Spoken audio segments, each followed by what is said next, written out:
नमस्कार, भारत समाचार पर आप देख रहे हैं हुकूमत और आपके साथ हूं मैं खुशबू मिश्रा।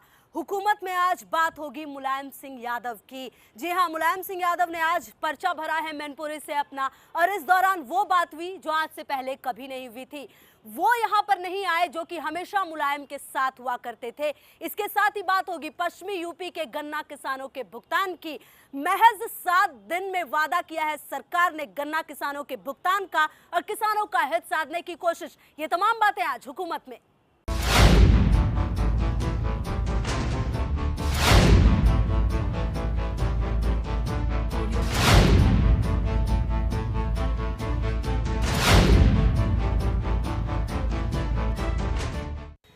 सपा के संरक्षक और धरतीपुत्र के नाम से जाने जाने वाले मुलायम सिंह यादव ने आज अपना नामांकन का पर्चा भर दिया और इस दौरान उनके साथ अखिलेश यादव भी मौजूद रहे। एक सवाल के जवाब में मुलायम सिंह यादव ने कहा कि वो जीत हासिल करेंगे, बड़ी जीत हासिल करेंगे, लेकिन प्रधानमंत्री बनने के सवाल पर उन्होंने कहा ये सब चुनाव के बाद होगा। रिपोर्ट देखिए।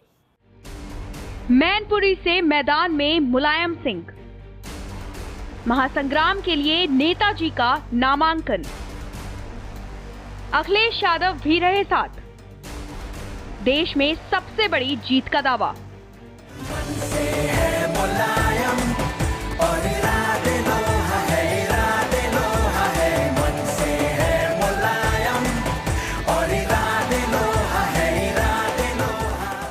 यूपी ही नहीं बल्कि देश के सियासी अखाड़े के सूरमा, यूपी के 3 बार सीएम रह चुके, देश के रक्षा मंत्री रह चुके मुलायम सिंह यादव का लोहा पूरा देश मानता है। मन से मुलायम और सख्त इरादों वाले नेताजी इस बार फिर चुनावी मैदान में हैं। मुलायम इस बार आजमगढ़ नहीं बल्कि मैनपुरी की सीट से ताल ठोक रहे हैं। अब तक यहां तेज प्रताप यादव सांसद थे और 2014 में मुलायम सिंह आजमगढ़ से सांसद बने थे। मुलायम सिंह ने बेटे अखिलेश यादव के साथ पहुंचकर मैनपुरी सीट से नामांकन किया। मैनपुरी सीट समाजवादी पार्टी की परंपरागत पारिवारिक सीट मानी जाती है। अखिलेश यादव ने पहले ही साफ कर दिया था कि नेताजी मैनपुरी सीट से ही चुनाव लड़ेंगे। नामांकन के बाद अखिलेश यादव ने कहा कि मैनपुरी की जीत पूरे देश में सबसे बड़ी जीत होगी और उन्होंने कार्यकर्ताओं से चुनाव में जुटने की अपील की। मैनपुरी की जनता से मेरा निवेदन भी अपील भी है कि नेताजी ने जिंदगी भर सेवा की है लोगों की। इस बार ऐसी सेवा जनता करके दिखाए वोटों के माध्यम से कि लगे कि हाँ, मैनपुरी की जनता ने नेताजी को चुन करके भेजा है। देखिए, नेताजी सबके नेता हैं और ये अच्छी बात है कि सब बधाई दे रहे हैं, तभी तो बड़ी जीत होगी। नामांकन के बाद मुलायम सिंह यादव ने सबको धन्यवाद दिया और सपा को बहुमत मिलने की बात कही। इसके अलावा शिवपाल के बारे में सवाल पूछे जाने पर नेताजी ने कहा कि वो शिवपाल को आशीर्वाद देते हैं। आपके सामने हमने नामांकन किया है। ये आप जो आए हो सब, इसके लिए बहुत बहुत धन्यवाद, आशीर्वाद। यूपी के अंदर समाजवादी पार्टी का बहुमत आएगा। देश का प्रधानमंत्री कौन बनेगा, मुलायम सिंह यादव या मायावती? अरे ये चुनाव के बाद शिवपाल यादव के बारे में। मैनपुरी से मुलायम सिंह ने नामांकन कर औपचारिकताएं पूरी कर दी हैं। इस सीट से मुलायम सिंह को संसद पहुंचने से कोई नहीं रोक सकता। ये मुलायम का ही जलवा है कि अब तक बीजेपी यहां प्रत्याशी के नाम का ऐलान नहीं कर पाई है। चुनाव तो हर बार होते हैं, लेकिन इस बार जो एक खास बात और है वो ये कि 19 अप्रैल को मैनपुरी में सपा बसपा की संयुक्त रैली से मायावती मुलायम सिंह के लिए वोट मांगेंगी। ब्यूरो रिपोर्ट, भारत समाचार। लोकसभा चुनाव 2019 में यूपी की सभी 80 सीटों पर अपने उम्मीदवार उतारने का दावा करने वाली प्रसपा के संयोजक शिवपाल सिंह यादव भले ही मुलायम सिंह यादव का आशीर्वाद लेते हुए नजर आए, लेकिन मुलायम सिंह यादव उनसे दूरी बनाते हुए नजर आए। ऐसा पहली बार हुआ जब ये दूरी साफ साफ देखी गई मुलायम सिंह यादव और शिवपाल यादव के बीच। रिपोर्ट देखिए।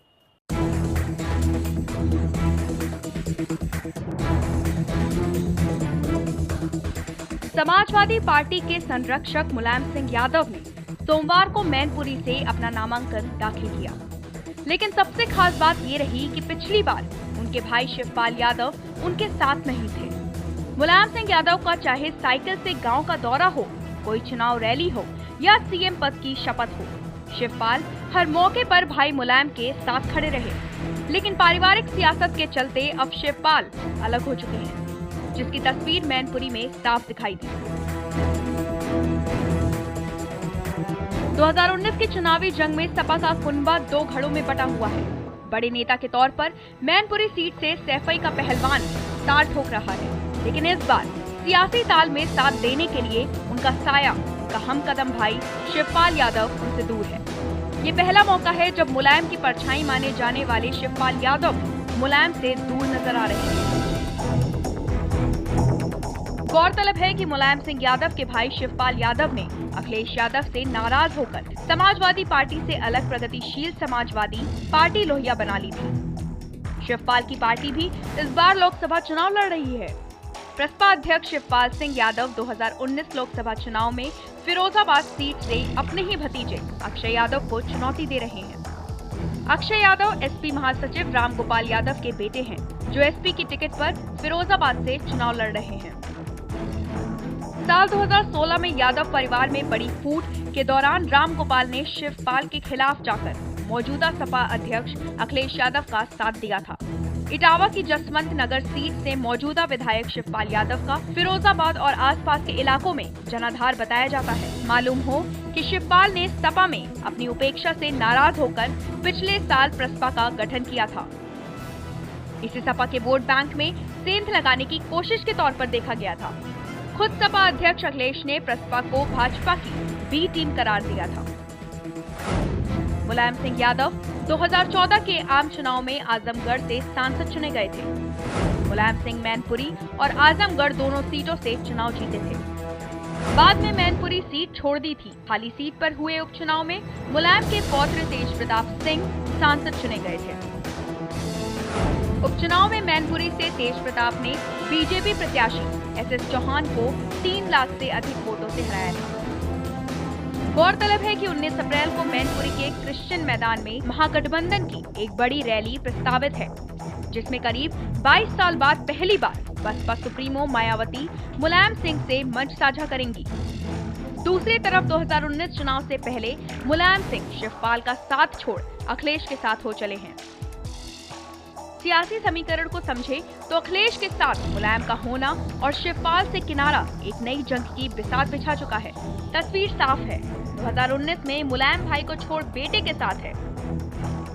16वीं लोकसभा की आखिरी बैठक में मुलायम सिंह यादव नरेंद्र मोदी के फिर से पीएम बनने की कामना भी कर चुके हैं। सियासी चश्मे से देखें तो मुलायम सिंह 2019 में शिवपाल को छोड़ गठबंधन के साथ नजर आ रहे हैं। अखिलेश से करीबी और शिवपाल से मुलायम की दूरी 2019 में गठबंधन को कितना फायदा और शिवपाल को कितना नुकसान पहुंचाती है, अब ये देखने वाली बात होगी। ब्यूरो रिपोर्ट, भारत समाचार। विधायक से लेकर रक्षा मंत्री तक बने मुलायम सिंह यादव एक बार फिर से मैनपुरी के दंगल में हैं। जी हां, मुलायम सिंह यादव वो शख्सियत है जिन्होंने अपने दम पर ये मुकाम हासिल किया। 3 बार यूपी के मुख्यमंत्री रहे और समाजवादी पार्टी को गठित किया। आज अखिलेश यादव बखूबी चला रहे हैं। इसे एक नजर डालते हैं मुलायम सिंह यादव के इस सियासी सफर पर।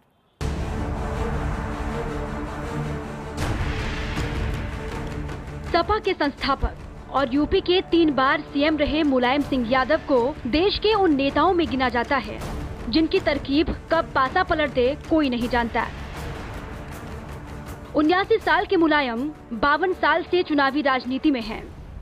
4 अक्टूबर 1992 को जिस एसपी का गठन अपने दम पर किया, वो आज यूपी में सियासत की सबसे अहम धुरी बन गई है। एसपी के पहले अध्यक्ष मुलायम सिंह का जन्म 22 नवंबर 1939 को यूपी के इटावा जिले के सैफई गांव में हुआ। मुलायम सिंह एक किसान परिवार से ताल्लुक रखते हैं। राजनीति के साथ मुलायम ने राजनीतिक विज्ञान में एमए की पढ़ाई की है और बाद में इंटर कॉलेज में अध्यापक भी रहे। औपचारिक तौर पर मुलायम 1960 में राजनीति का हिस्सा बने। 1967 में मुलायम संयुक्त सोशलिस्ट पार्टी के टिकट पर पहली बार विधायक बने। नेताजी ने ये चुनाव अपने जिले इटावा की जसवंत नगर सीट से जीता। इसके बाद 8 बार विधायक बने। आपातकाल के दौरान मुलायम सिंह 19 महीने जेल भी रहे, जो उनके लिए अहम मोड़ साबित हुआ। इसी साल मुलायम पहली बार यूपी सरकार में मंत्री बने और उन्हें सहकारिता व पशुपालन मंत्रालय मिला। मुलायम सिंह यादव 1980 के आखिर में यूपी लोकदल के अध्यक्ष बने, जो बाद में जनता दल का हिस्सा बन गया। मुलायम सिंह 1989 में पहली बार यूपी के मुख्यमंत्री बने। 1991 में यूपी में मध्यावधि चुनाव में मुलायम सिंह की पार्टी हार गई। 4 अक्टूबर 1992 को लखनऊ के बेगम हजरत महल पार्क में एसपी के गठन की घोषणा की। नवंबर 1993 में जब यूपी विधानसभा चुनाव हुए तो मुलायम ने बीएसपी से गठजोड़ कर लिया। बाबरी मस्जिद विध्वंस के बाद मुलायम सिंह की ये तरकीब काम कर गई और सपा 256 सीटों पर लड़कर 109 जीत गई, जबकि बहुजन समाज पार्टी ने 164 में से 67 पर जीत दर्ज की। इस तरह गठबंधन ने कांग्रेस के समर्थन से सरकार बनाई और मुलायम सिंह यादव फिर से मुख्यमंत्री बने। यूपी में सरकार गिरने के बाद मुलायम सिंह यादव ने केंद्र की राजनीति का रुख किया और 1996 में पहली बार मैनपुरी सीट से लोकसभा चुनाव जीता। केंद्र में संयुक्त मोर्चे की सरकार बनी और मुलायम रक्षा मंत्री बने। 1999 में मुलायम संभल और कन्नौज सीट से जीते। हालांकि बाद में उन्होंने कन्नौज सीट अपने बेटे अखिलेश यादव के लिए छोड़ दी। 2003 में मुलायम की फिर यूपी में वापसी हुई और 2007 तक सीएम रहे। मुलायम 2014 में मैनपुरी के साथ आजमगढ़ से सांसद चुने गए। कुल 8 बार विधायक और 1 बार विधान परिषद सदस्य रहने वाले मुलायम सिंह 3 बार यूपी के सीएम रहे। मुलायम 6 बार लोकसभा सांसद बन चुके हैं। 2019 में मुलायम ने मैनपुरी सीट से दांव लगाया है। ऐसा पहली बार है जब मुलायम सिंह बिना शिवपाल के चुनावी मैदान में हैं और चुनाव लड़ने के लिए मुलायम को टिकट दिया गया है। ब्यूरो रिपोर्ट, भारत समाचार। हुकूमत में वक्त है एक छोटे से ब्रेक का। ब्रेक के बाद भी जारी है ये सिलसिला, देखते रहिए भारत समाचार।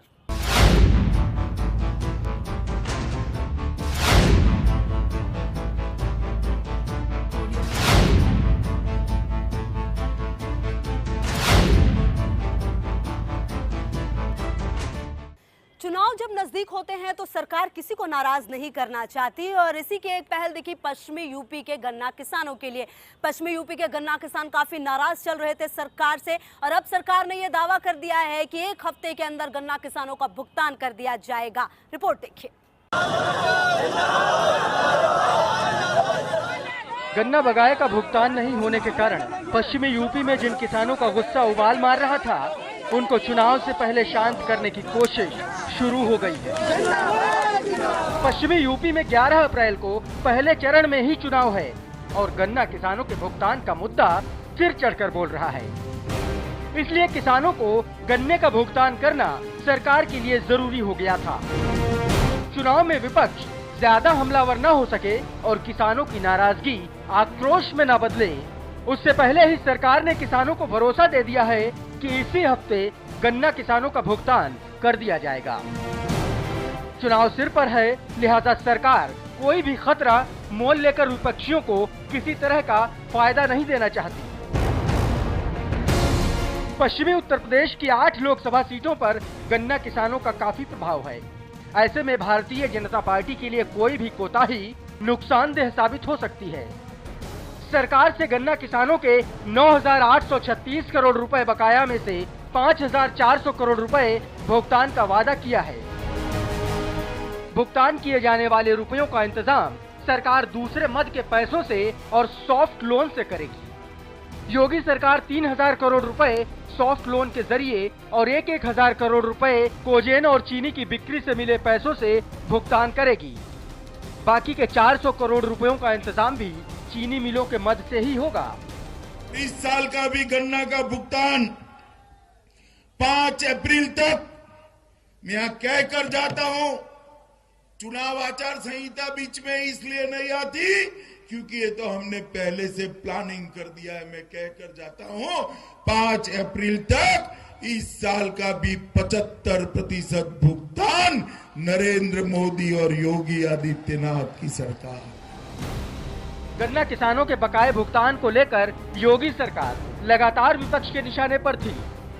कुछ ही दिन पहले कांग्रेस महासचिव प्रियंका गांधी और यूपी की पूर्व मुख्यमंत्री मायावती ने योगी आदित्यनाथ पर किसानों का गन्ना भुगतान न किए जाने को लेकर ट्विटर पर जमकर निशाना साधा। गन्ना किसानों के मुद्दे पर सबसे पहले मायावती ने सरकार पर निशाना साधते हुए आरोप लगाया था कि सरकार सिर्फ धन्ना सेठों के हितों के बारे में सोच रही है। बाद में प्रियंका गांधी ने ट्विटर के जरिए योगी आदित्यनाथ पर गन्ना किसानों के भुगतान के मुद्दे पर सवाल उठाया था। फिलहाल सरकार ने ऐलान किया है कि इसी हफ्ते गन्ना किसानों के बकाये का 75% से ज्यादा भुगतान कर दिया जाएगा। चुनाव के बीच में सरकार ने गन्ना किसानों के बकाया भुगतान का वादा करके एक तरह से नाराज किसानों को मनाने की कोशिश की है। अब देखना होगा कि किसानों की नाराजगी कितनी दूर होती है और इससे बीजेपी को फायदा कितना होता है। उत्तर प्रदेश में 2019 की चुनावी सरगर्मियां जोरों पर हैं। पश्चिमी उत्तर प्रदेश में प्रथम चरण के चुनाव होने हैं। ऐसे में गन्ना किसान सभी दलों का महत्वपूर्ण मुद्दा रहा है। गन्ना किसानों को खुश करने के लिए शासन ने 5400 करोड़ का भुगतान इसी सप्ताह करने का ऐलान कर दिया। सरकार के इस ऐलान से विपक्षी दलों में बेचैनी बढ़ गई है। जहां एक और विपक्ष के नेता परेशान हैं, वहीं भाजपा ने राहत की सांस ली है। कैमरामैन अमित निगम के साथ सीमाब नकवी, भारत समाचार, लखनऊ। पूरी लगन और मेहनत के साथ गन्ना किसान साल भर मेहनत करते हैं इस उम्मीद के साथ कि उन्हें उनके फसल का अच्छा दाम मिलेगा, लेकिन ऐसा हो नहीं पाता। आखिर क्या कुछ वजह है जो गन्ना किसानों को उनकी खेती का सही मूल्य नहीं मिल पाता, जानते हैं इस रिपोर्ट में।